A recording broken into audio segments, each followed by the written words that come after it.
Hello friends, welcome to study circle. আজকের ভিডিওটা যারা ওয়েস্ট বেঙ্গল এসএসসির জন্য প্রিপারেশন নিচ্ছিলে তাদের জন্য। তো এই ভিডিও খুবই গুরুত্বপূর্ণ, কারণ পরীক্ষা দেওয়ার আগে আমাদের পরীক্ষার নিয়ম, কত নম্বরের পরীক্ষা হবে, কারা কারা পরীক্ষায় বসতে পারবেন এবং পরীক্ষার ধাপ কি কি হবে।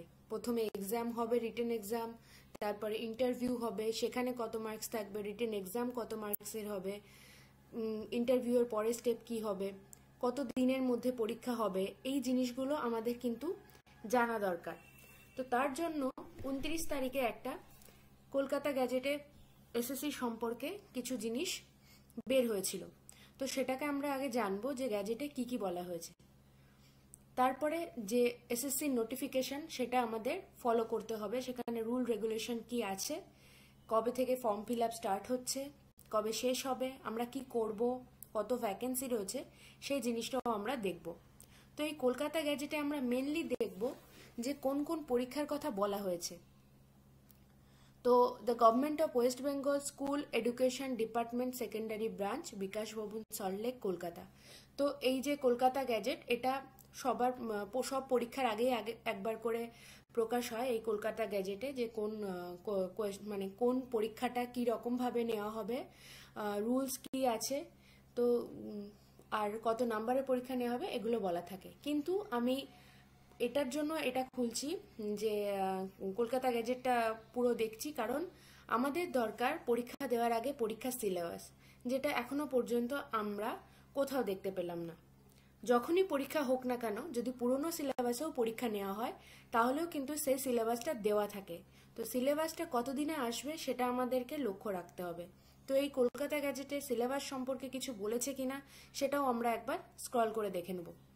তো তার আগে কি বলছে, these rules may be called the West Bengal School Service Commission selection for appointment to the post assistant teachers for upper primary level of classes except work education and physical education, আর কি classes 9-10 and classes 11-12। মানে আমাদের SSC হওয়ার কথা ছিল যে class 9-10, 11-12, group C, group D.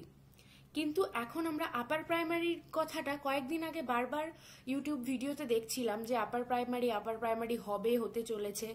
তো শুধুমাত্র আমরা সকল সময় ভাবি যে অফিসিয়াল ওয়েবসাইটে না আসলে সেই জিনিসটা সত্যি হয় না। কিন্তু এখন তো দেখছি যে জিনিসটা আগে থেকে রটে যাচ্ছে যে হ্যাঁ এই পরীক্ষাটা হবে, বারবার ভিডিও আসছে, তার মানে তারাও কোথাও না কোথাও থেকে খবর পেয়ে যায়। তো সেক্ষেত্রে আমাদের সতর্ক থাকতে হবে। এই জিনিসটা অল্প হলেও যদি ছড়াচ্ছে মানে ঘটনাটা ঘটবে।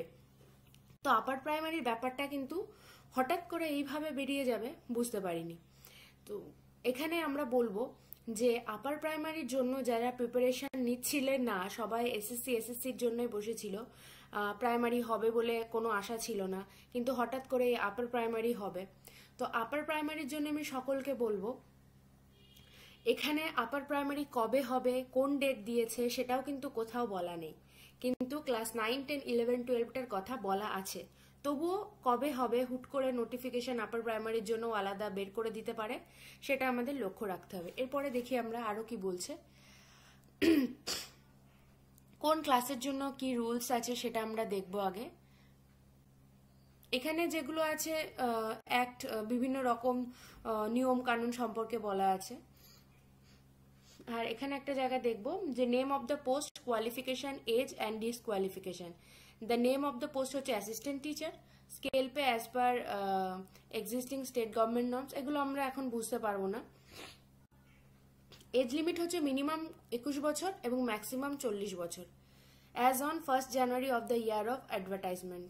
এই অ্যাডভার্টাইজমেন্টে জানুয়ারির একদম 1 জানুয়ারি থেকে স্টার্ট করে তাদের এজ লিমিটটা কাউন্ট করা হবে। আর এখানে কিছু বলা রয়েছে যে upper age limit is however relaxable as per state government norms for schedule caste, schedule tribes, OBC and physically handicapped candidates. মানে শিডিউল কাস্ট, শিডিউল ট্রাইব যারা রয়েছে তাদের জন্য এজ লিমিটের ছাড় রয়েছে, ওবিসিদের জন্য এবং ফিজিক্যালি হ্যান্ডিক্যাপ্ট ক্যান্ডিডেটসের জন্য। এবার আমি ওবিসির কথা বলবো। যারা জানো না যে ওবিসির ক্যাটাগরিতে কোন কোন টাইটেল বা কাদের রাখা হয়েছে, সেক্ষেত্রে আমি বলবো সেটা জেনে তবেই তোমরা ওবিসি দিয়ে ফিল আপ করবে। যাদের ওবিসি ভ্যালিড নেই ফর্ম ফিল আপ করতে গেলে কিন্তু পরে ফর্ম ফিল আপের পরে যখন আর একটা সময় দেয় যে ফর্ম ফিল আপ করার পরে আরেকবার টাইম আসে যে কাদের ফর্মটা ফিল আপ হলো, কারা কারা পরীক্ষায় বসতে পারবে, ওবিসি যদি কারোর সঠিক না হয় যে ওবিসিতে তাদের ওবিসির সার্টিফিকেটটা ভ্যালিড নয়, সেক্ষেত্রে কিন্তু তার ফর্ম ফিল আপ করার পরে কিন্তু তোমাদের ফর্মটাই ক্যান্সেল হয়ে যাবে। তো এটা একটু দেখে নিও, ভেবেচিন্তে করো, ঠিক আছে। আর কি আছে এখানে, আর বলে দেওয়া আছে যে বাকি সবাই জানো, যাদের সার্টিফিকেট ব্যবহার করছো তারা তো বুঝতেই পারছো যে এটা তাদের কাছে লাগবে। আর যারা জানো না, যারা প্রথমবারের জন্য দেবে বা প্রথমবার ফর্ম ফিল আপ করছো, ওবিসি রয়েছে কিন্তু কখনো জানো না এটা ইউজ হবে কি হবে না, সেটার ক্ষেত্রে আমি বলবো একটুখানি সার্চ করে দেখে নেবে, কিংবা বড় কেউ থাকলে যারা জানেন তাদেরকে দিয়ে একবার জিনিসটা ঝালাই করে নেবে, ঠিক আছে। আচ্ছা, এরপরে আমরা দেখি যে কি কি বলেছে, কোন ক্লাসের জন্য কি যোগ্যতা দরকার। এখানে প্যানেলের কথা বলা রয়েছে, এটা দেখার দরকার নেই এখনই।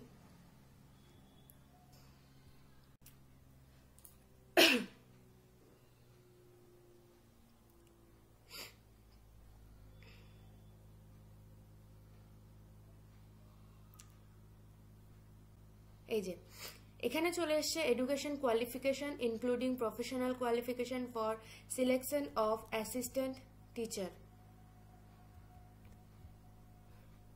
কোথায় পালালো, এক মিনিট, আমি হয়তো পেয়ে গেছি। Education qualification including professional qualification for selection of assistant teachers for class 9 and 10. 9-10 এর জন্য কি লাগছে? Essential education qualification including professional qualification যেখানে 9-10 এর জন্য লাগছে candidate must be a citizen of India. On or before the last date of receiving online application, he or she must possess the minimum qualification as prescribed by NCTE for assistant teacher of class 9-10. তারপরে বলছে graduate or post graduate from a recognized university with at least 50% marks in either graduation or post graduation or its equivalent, and Bachelor of Education from a national counseling for teacher education recognized institution. দেখো এখানে বলাই রয়েছে, দেখো তোমরা ধরো 9-10 এর জন্য পরীক্ষার ফর্ম ফিল আপ করবে, তো সকলে আমরা জানি 9-10 এর জন্য আমাদের গ্র্যাজুয়েশন লাগে, সঙ্গে বিএড লাগে। কেউ গ্র্যাজুয়েশনে 40% মার্কস পেয়েছো কিংবা 45 মার্কস পেয়েছো, কিন্তু তাদের ফর্ম ফিল আপ করা হলো গ্র্যাজুয়েশন হিসেবে, সেক্ষেত্রে কিন্তু ফর্মটা ভ্যালিড হবে না, যদি না তার শিডিউল কাস্ট শিডিউল ট্রাইব কোনো সার্টিফিকেট থাকে। সেক্ষেত্রে অনেকটাই ছাড় আছে, হয়তো বলে দেওয়া থাকবে কত % ছাড় আছে, এখনো পর্যন্ত ছাড়ের ব্যাপারটা আসেনি আমি। কিন্তু গ্র্যাজুয়েশনে কম নাম্বার থাকলে, যদি পোস্ট গ্র্যাজুয়েশনে 50% মার্কস থাকে, গ্র্যাজুয়েশনের পরে এমএসসি বা এমএ যেটাই হোক, পোস্ট গ্র্যাজুয়েশনে যদি 50% মার্কস থাকে, যদি সেই নাম্বার দিয়ে ফর্ম ফিল আপ করা হয় পোস্ট গ্র্যাজুয়েশনের মার্কস দিয়ে, তাহলে কিন্তু ফর্মটা ভ্যালিড হবে। তো সকলেই একটু ভেবেচিন্তে ফর্ম ফিল আপ করবে, ঠিক আছে।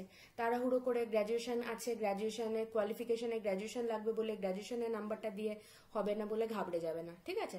যদি গ্র্যাজুয়েশন আর পোস্ট গ্র্যাজুয়েশন দুটোই থাকে, যেটাতে নাম্বার বেশি আছে সেটা দিয়ে তোমরা ফর্ম ফিল আপ করবে 9-10 এর জন্য। আর বিএড তো লাগবেই মাস্ট 9-10 এ। আর কি বলেছে, 4 year degree of BA-ED, BSc ED from any national council of teacher education recognized institution। 4 বছরের যেখানে বিএড BSc ED রয়েছে তাদের জন্য বলা রয়েছে। তারপরে বলেছে a candidate willing to be selected as an assistant teacher for class 9 and 9-10 in any government aided or government sponsored school having Bengali or English or Hindi or Nepali or Oriya or Sautali or Telugu or Urdu as a medium of instruction as the case may be, shall have passed Bengali or English এগুলো বলা রয়েছে, as the case may be, as first or second or third language at secondary, higher secondary, graduation, post-graduation level examination conducted by the board or either concerned bodies। মানে কি, এই যে ভাষাগুলো বলা হলো কি কি দেখো, বাংলা, ইংরেজি, হিন্দি, নেপালি, উড়িয়া, সাঁওতালি, তেলুগু, উর্দু, এর মিডিয়াম ইনস্ট্রাকশন অনুযায়ী যেটা ল্যাঙ্গুয়েজ সিলেক্ট করবে তার কিন্তু secondary, higher secondary, graduation, post graduation লেভেলে সেই সাবজেক্টটা কিন্তু থাকতে হবে, মানে ফার্স্ট ল্যাঙ্গুয়েজ সেকেন্ড ল্যাঙ্গুয়েজ হিসেবে সেই সাবজেক্টটা কিন্তু থাকতে হবে। আর বলেছে এ candidate applying for a subject must have passed at least the graduation level examination with a minimum of 300 full marks in the relevant of concerned subject or postgraduate examination in the concerned or relevant subject। যে সাবজেক্টের জন্য apply করবে সেটা graduation post graduation লেভেলে minimum 300 number full marks থাকতে হবে, ঠিক আছে। আচ্ছা, এবার এখানে এজ লিমিটটা তো আমরা বলে দিলাম, আগেই বলে দিয়েছি 21 হচ্ছে, কম করে 21, আর সব থেকে বেশি হচ্ছে 40 পর্যন্ত। এখানে এসসি এসটির জন্য আলাদাভাবে বলে দেওয়া রয়েছে। এরপরে হচ্ছে education qualification including professional qualification for selection of assistant teacher for class 11-12, সেখানে লাগবে অবশ্যই সিটিজেন হতে হবে ইন্ডিয়ার। তাছাড়াও আর কি লাগবে, আর এনসিটির রুল অনুযায়ী নিয়ম কানুন মেনে ফর্ম ফিল আপ করতে হবে। আর এখানে দেখো 11-12 জন্য লাগবে post graduate with at least 50% mark আর ইকুইভ্যালেন্ট 50% অথবা 50%-এর উপরে মার্কস লাগবে। পোস্ট গ্রাজুয়েশন লাগবে, মানে এখানে তো আর গ্র্যাজুয়েট লেভেলে নাম্বার দিলে হবে না, এখানে এমএ এমএসসি যাদের থাকবে পোস্ট গ্রাজুয়েশনের 50% মার্কস লাগবে। এবার recognise university and bachelor of education, সঙ্গে থাকতে হবে বিএড, তাহলে 11-12 জন্য থাকবে এমএসসি প্লাস বিএড, ঠিক আছে। আর এখানে কি বলা রয়েছে, আর সেম আগেরটার মতোই, যেগুলো first language second language third language Bangla ইংরেজি হিন্দি এরকম secondary higher secondary graduation post graduation লেভেলে কিন্তু সাবজেক্টগুলো থাকতে হবে। এক্ষেত্রেও এজ লিমিটটা সেমই থাকবে আশা করি। এক মিনিট দেখে নিতে দাও এজ লিমিট। এখানে লিখেছে age relaxation in connection with fresh selection process for recruitment of candidates for the post of assistant teacher for classes 9, 10, 11, 12 comments pursuant to the direction contained in the judgment and order of the Supreme Court। মানে এখানে আলাদাভাবে হয়তো বলে দেবে যে কত age limit থাকছে, কিন্তু আমার মনে হয় আগের মতোই থাকবে।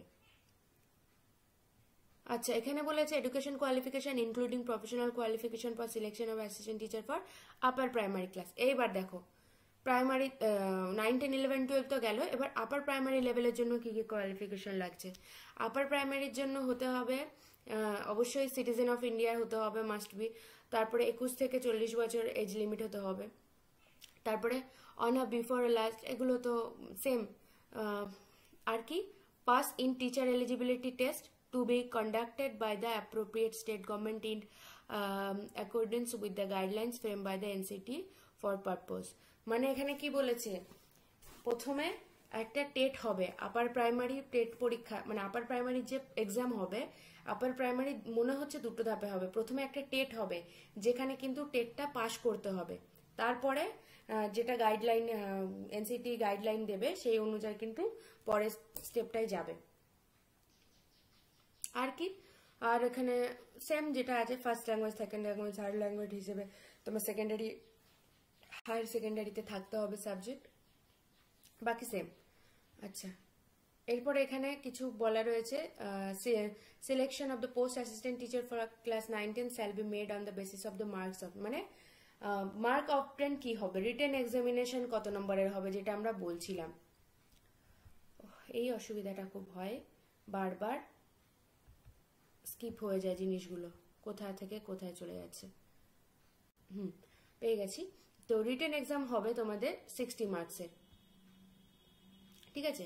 আর একাডেমিক্সে কি কি থাকছে, একাডেমিক্সের মধ্যে এডুকেশন কোয়ালিফিকেশনে থাকছে 10 নম্বর, যেটা based on marks of graduation আর post graduation in the subject, মানে পার্সেন্টেজ অবটেন হিসেবে তোমাদের 10 নম্বর একাডেমিক্সে থাকবে, যেটা হচ্ছে গ্র্যাজুয়েশনে তোমাদের 60%-এর অ্যাবভ থাকলে, ওপরে থাকলে 10 নম্বর পাবে, 60% থেকে 50, মানে 60%-এর নিচে থাকলে তোমরা 8 নম্বর পাবে, 50 থেকে 59, ঠিক আছে।